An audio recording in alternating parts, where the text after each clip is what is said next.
नमस्कार, बायजूस आईएएस हिंदी में आपका स्वागत है।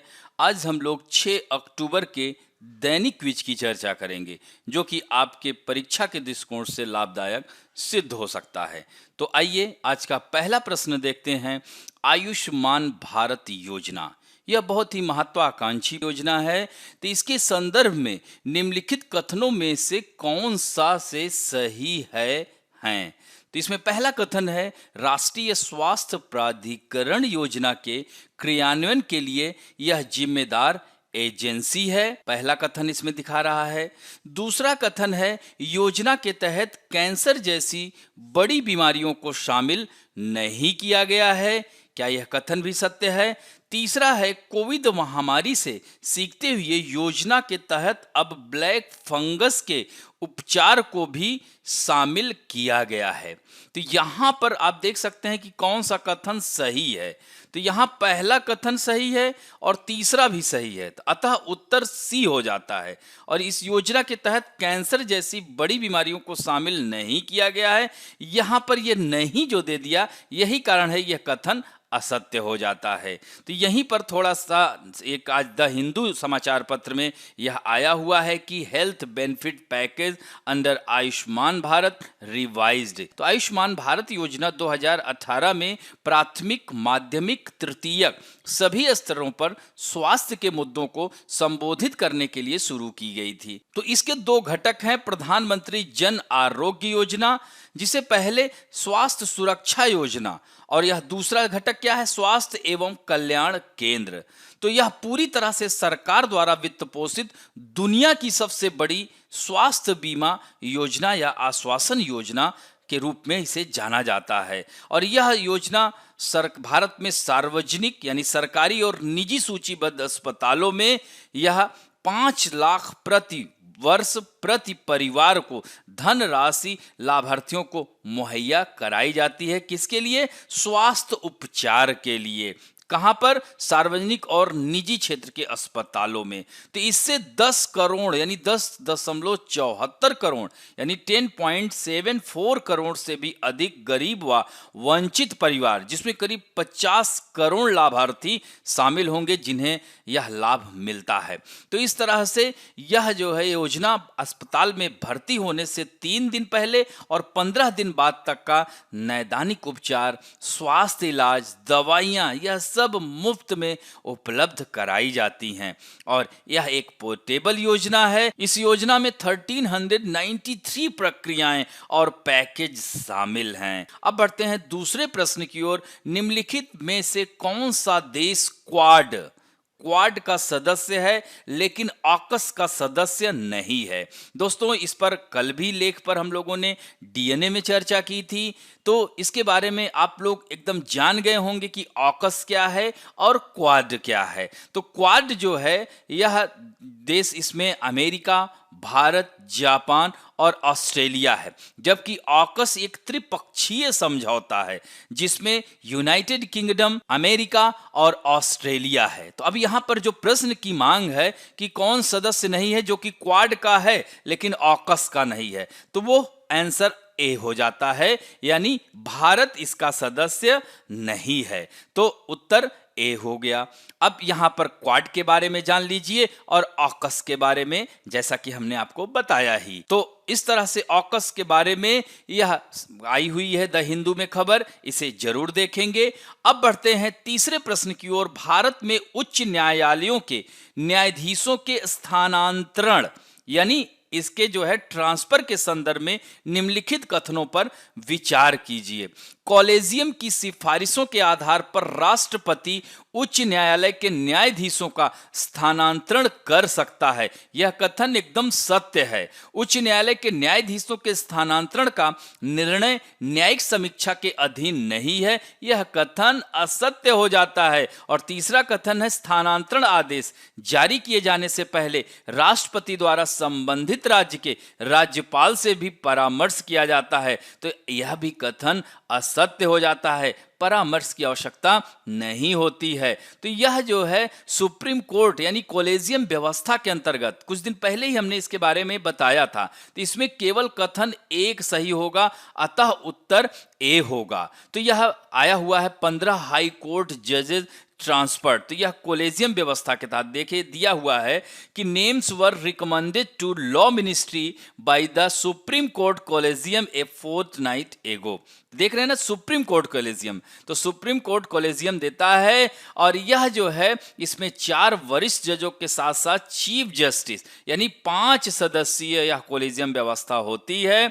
इसमें सुप्रीम कोर्ट तथा हाई कोर्ट में जजों की नियुक्ति तथा तबादलों का यानी स्थानांतरण का भी फैसला कॉलेजियम ही करता है। अब बढ़ते हैं नेक्स्ट क्वेश्चन की ओर।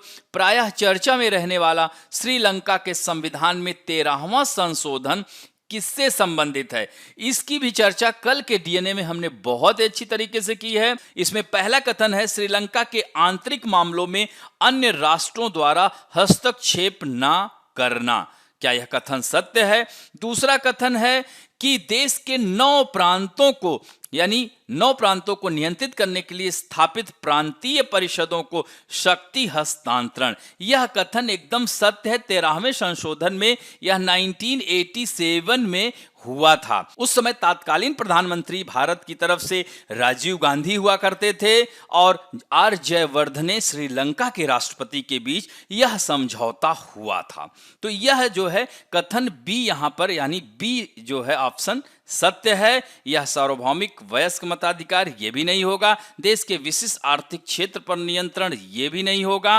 तो यहां पर यह द हिंदू में आजकल रोज खबर आ रही है क्योंकि हमारे देश के विदेश सचिव हर्षवर्धन श्रृंगला गए हुए हैं। तो उन्होंने यह मांग की है कि इस संशोधन को लागू किया जाए। हालांकि इसका विरोध वहां की सिंघली राष्ट्रवादी पार्टियों के साथ साथ लिट्टे भी इसका विरोध करता रहा। हालांकि अब वर्तमान में लिट्टे जो है उतना प्रासंगिक नहीं रहा है। यह 1987 में 9 प्रांतों को संचालित करने के लिए इसे स्थापित किया गया था और इसको लागू करने की बात लगातार सरकार करती आ रही है। तो यही कारण है कि इसमें यह विरोध, इस विरोध का कारण यह है कि यह भारत द्वारा अधिरोपित है। यही कारण वहां के राष्ट्रवादी यानी सिंघली लोग यह विरोध करते आ रहे हैं। अब बढ़ते हैं 5वें प्रश्न की ओर। प्रायः चर्चा में रहने वाला सेनकाकू द्वीप, यह भी हमेशा चर्चा में रहता है।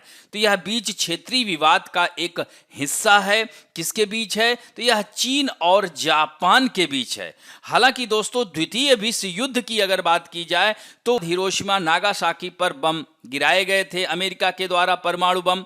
फिर इन क्षेत्रों पर भी सेनकाकू द्वीप पर एक तरह से देखा जाए तो अमेरिका का कब्जा था, लेकिन 1972 में अमेरिका ने इसे वापस कर दिया। लेकिन उसके बाद से ही चीन जो है और जापान में यह नूरा कुश्ती चल रही है। Biden promise to defend disputed island, यह जो है इस समय नवनियुक्त जापान के प्रधानमंत्री को उन्होंने भरोसा दिलाया है। मानचित्र में अगर देखा जाए तो यह चीन, ताइवान और जापान के बीच में यह सेनकाकू द्वीप स्थित है। और यहाँ पर और अगर नज़दीक से देखते हैं तो यह जो है चीन जापान यानी यहाँ ऊपर नॉर्थ कोरिया है, साउथ कोरिया है, यह जापान के यह जो द्वीप हैं हिरोशिमा नागासाकी ये देख रहे हैं ना, यह होन्शु है, होकाइडो ऊपर है और शिकोको क्यूशु द्वीप यहाँ पर हैं। तो इन क्षेत्रों पर जब बमबारी की गई थी अमेरिका के द्वारा द्वितीय विश्व युद्ध के दौरान, तो इस क्षेत्र पर भी वह कब्जा किया था। लेकिन 1972 के बाद अमेरिका यहाँ से, तो यहाँ पर आप देख सकते हैं मानचित्र में, तो सेनकाकू एक निर्जन द्वीप है जो पूर्वी चीन सागर में स्थित है। इसके बारे में हमने यहाँ पूरा दिया है विवरण। तो 1972 को चीन और जापान ने संयुक्त राष्ट्र सुरक्षा परिषद में इस द्वीप पर अपनी संप्रभुता का दावा जता दिया था। उधर ताइवान भी इस द्वीप पर अपना समूह पर अपना दावा जता रहा है। तो यह 7 वर्ग किलोमीटर क्षेत्रफल में बसा हुआ है। मेन इस द्वीप का जो विवाद का कारण है, इस समुद्री क्षेत्र में प्राकृतिक गैस के विशाल भंडार हैं जिस पर दोनों देशों की नजर है। मेन मुद्दा यह है, यहाँ पर मछली उद्योग, प्राकृतिक गैस यानी विपुल भंडार यहाँ पाए जा रहे हैं। यही कारण है कि दोनों देश की नजर इस पर है। अब बढ़ते हैं वर्ष में आए हुए प्रश्न में 2019 का आज हमने लिया है। तो किसके राज्य में कल्याण मंडप की रचना मंदिर निर्माण की एक विशिष्ट अभिलक्षण था या विशिष्ट विशेषता थी? चालुक्य के, चंदेल के, कि राष्ट्रकूट के, कि विजयनगर के? तो दोस्तों इसमें उत्तर होगा विजयनगर। कल्याण मंडप की बात आती है तो विजयनगर, जिसकी स्थापना 1336 में हरिहर और बुक्का ने की थी। तो यह कल्याण मंडप गर्भगृह के समीप एक खुला प्रांगण होता था जिसमें देवी देवताओं से संबंधित समारोह एवं विवाहोत्सव आदि आयोजित किए जाते थे। और यही इस कारण की इसकी विशेषता है। इस वास्तुकला में एक अम्मान मंदिर जिसमें मुख्य देवता की पत्नी की पूजा की जाती थी। घोड़ा खंभों पर पाया जाने वाला सबसे आम जानवर था जहां मूर्तियां खुदी हुई थी।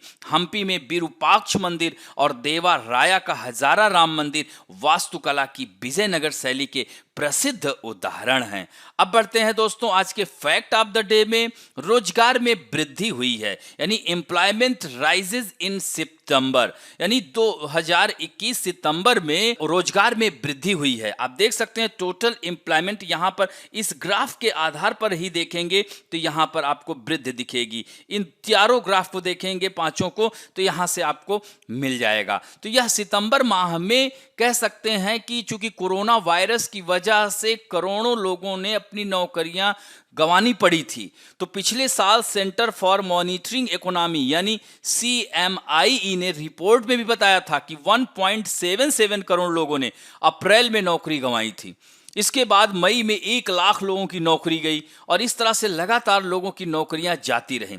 लेकिन पिछले महीने यानी सितंबर की जो रिपोर्ट आई है, नई रिपोर्ट में बताया गया है कि सितंबर माह में 85 लाख बेरोजगार को नौकरी मिलने की बात कही गई है। तो यह माना जा रहा है कि आने वाले कुछ महीनों में नौकरियों में पाने वाले लोगों की संख्या में और बढ़ोतरी होगी। तो इस तरह से बेरोजगारी दर घटकर 6.9% हो गई है। तो बेरोजगारी दर अगस्त में 8.3 थी जो कि अब 6.9 रह गई है। यह 20 महीनों में यानी मार्च 2020 में कोविड-19 के प्रकोप के बाद से सबसे अधिक है। तो इस तरह से श्रम भागीदारी भी देख रहे हैं बढ़कर हुई है, 40.5 से 40.7% हो गई है। रोजगार दर 37.2 से प्रतिशत से बढ़कर 37.9% हो गई है। तो यह एक अच्छी खबर है भारतीय अर्थव्यवस्था के लिए, भारत के नागरिकों के लिए। क्यों? क्योंकि अब लॉकडाउन खुल गया है और फिर से अब देश पटरी पर आ रहा है और इस वजह से देश की अर्थव्यवस्था भी सुदृढ़ हो रही है। अब नौकरियों के ढेर सारे अवसर मिलेंगे लोगों को। तो इस तरह से यह भी खबर थी। आशा करता हूं कि आज का भी यह वीडियो आप लोगों को अच्छा लगेगा। अगर अच्छा लगे तो प्लीज लाइक, शेयर, सब्सक्राइब और बेल आइकन दबाना ना भूलें। धन्यवाद।